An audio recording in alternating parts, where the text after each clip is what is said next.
नया life boy lemon fresh with multivitamins, बदबू पैदा करने वाले जरासीम से लड़े और रखे आपको दिन भर फ्रेश।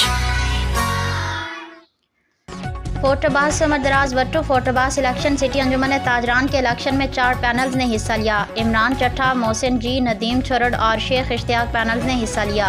इमरान, अब्बास, चट्ठा और शेख इश्तियाक पैनल्स के दरमियान सख्त कांटेदार मुकाबला था। इंतखाबी नताइज के मुताबिक इमरान, अब्बास, चट्ठा 73 वोट के लीड से जीत गया। टोटल 1444 वोट पोल हुए।